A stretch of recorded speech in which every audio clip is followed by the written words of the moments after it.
Okay, so in this video I'm going to talk about how people misidentify themselves with having not their type, but something different, a personality disorder. Um, by using the different personality types and Enneagram types, you can see how, even though you may be having a lot of the symptoms, well, either A, you have mild forms of the symptoms and think that's your condition, or B, all the personality disorders are bullshit to begin with, and it's really just people are different. I guess you decide. Um, for instance, a big one is INFPs, thinking if they don't know they're an INFP or why, a lot of times they'll think they have post-traumatic stress disorder. Some INTPs would think this as well. And this is because both of these types reflect on their actions a lot, and try to think about how situations with people could have gone better, or things like that. And they're not using their introverted sensing all the time. They're not using their memory all the time, so it comes in flashes. So it feels like post-traumatic stress disorder because you're just getting flashes of like memories of things that happened before. Also with the Enneagram types, ones will naturally have OCD because ones are concerned with everything being perfect and meeting the certain standard. So, because they're afraid of anything being corrupt or them not meeting those standards. So, is it a disorder to be born in the first place? I mean, I don't know. But, is it a disorder to have concerns, to be worried about something? I don't think it is. But, like, twos will often have, like, let's see, what is it? Let me look at something real quick.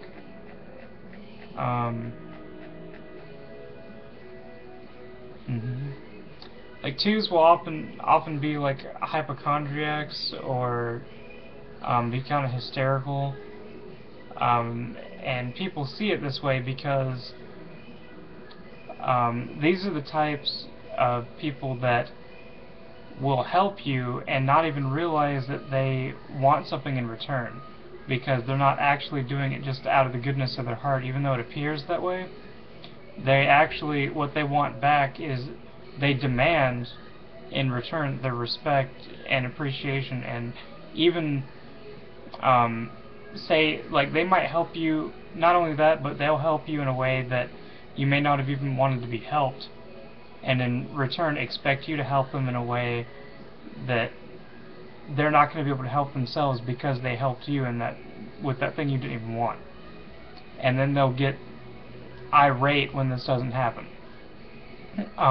So, that can look like someone that has a hysterical disorder, when really it's just a natural part of them, being a 2. So, threes will often be narcissistic or sadistic, or appear that way, when really what it is they're very driven to be successful, and they will put success above everything else. So this may come out, and they may appear sadistic because of the lengths that they're willing to go to receive that success. Now, it shouldn't come off as full-on sadistic unless they're really unhealthy and they've decided that no one's worth their time and they're just stepping stones. But when they're healthy, the sadistic part won't really come out. It'll just be the narcissism, because they talk a lot about the things that they've successfully done, so they appear narcissistic because they're so concerned with success and they're afraid of looking like they, are failures in any way. So, another thing, fours are often, um, it's often, people that are fours will look like, or be diagnosed with avoidant personality disorder, or have major depressive episodes. And this is because fours like drama. They like to dwell in the feelings that they have. It makes them feel like they have an identity. They get their identity from the things they go through. And they like to sit in the feelings that they have. And even if they don't, most of the time they enjoy it. Sometimes they'll become unhealthy and they won't enjoy it anymore. But it's because they're afraid of not having an identity and they don't want to look like other people. And it depresses them when they feel like they're not unique enough. And after a while, they'll appear avoidant because they'll spend lots of time on their own craft and things that they're trying to perfect in order to be unique. So, and they might be sensitive too. So, let's see, another thing, fives are, it fits very well under the schizotypal personality disorder, or they may even appear delusional or schizophrenic. And this is the one that I am. So I'm very familiar with it. I know what this is about. This is about fives want to have like their own. Let me speak from my experience. I like to absolutely know that I'm going to be able to do something before I go out and do it. So and so when I finally do, there'll be a lot of times when I say I can do something, but I never show that I can do it. And that's because I want to make sure I can do it absolutely perfectly, or do it very well before I show people that I can do it. Also, because I'm a 5 and I'm an investigator and I see a lot more like how the world works, I can see different possibilities of what can happen. And that will make me appear delusional because I'll say these things that seem to be way out there when I can see perfectly how it could happen in my own mind. It's just that the only reason it won't be possible is because other people won't do it, or they won't agree with it to help me create the vision that I have. So it makes me appear delusional and schizophrenic because other people are unwilling to attempt to try it. Sixes will often look like they have passive-aggressive disorder, dependent personality disorder, or self-defeating personality disorder. And this is because sixes have a very vivid imagination, and they use it to try to think all the way through every possible thing that could go wrong, and try to have a plan for everything. And they'll appear dependent because they they like to look to outside sources. They don't really trust their own conclusions until basically someone else validates it, or someone else agrees with them. And by that time, that one other person that listened to them and agreed with them, or whatever, they'll need their help to make it happen because they've spent so much time, thinking through it, that a lot of the responsibilities that they need to get done actually haven't been getting done because they're worried that they're not going to be able to, you know,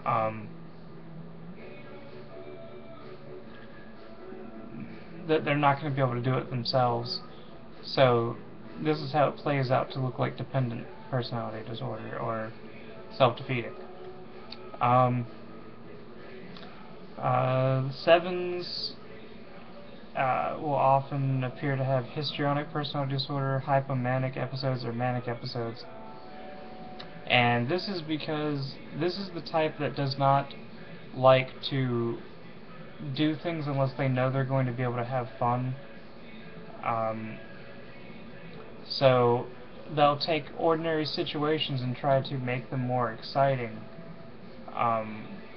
Or they will, you know, completely avoid everything that has to be done altogether and just completely just try to avoid it and go do something else.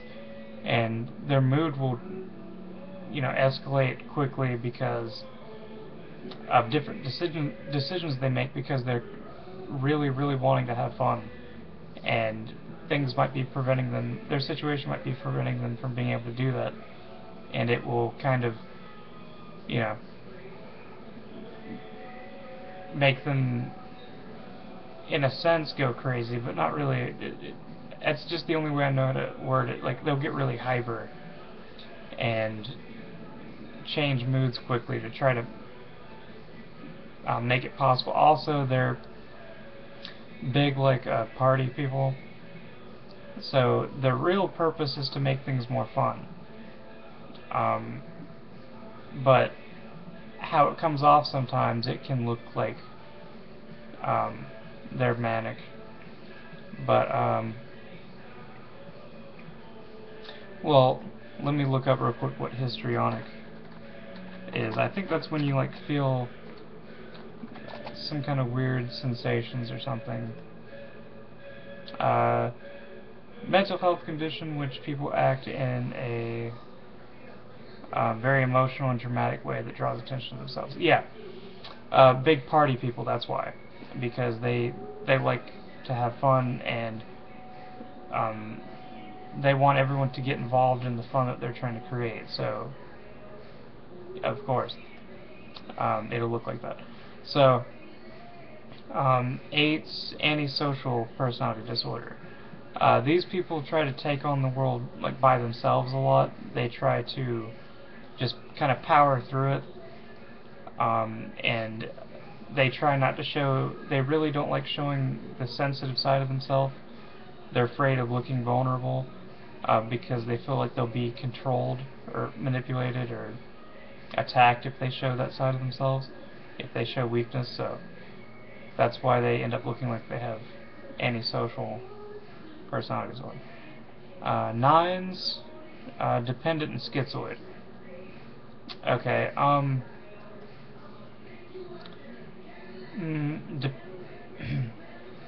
see, the reason they probably look dependent is because, well, they might actually be dependent from time to time, because when they have feelings of like, well, when they're alone, they don't really feel like anything. They need other people to mirror off of to have an identity a lot of the time. When they're, you know, feeling disconnected or whatever. So, so they're dependent in the sense of they're not going to really go in any direction or get anything done unless there's other people around.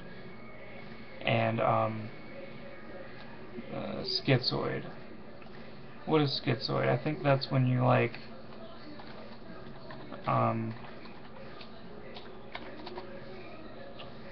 lack of interest in social relationships. Okay, that's just how they look, because they constantly like, they look like they're not interested. Well, in general, they're not going to be very interested because they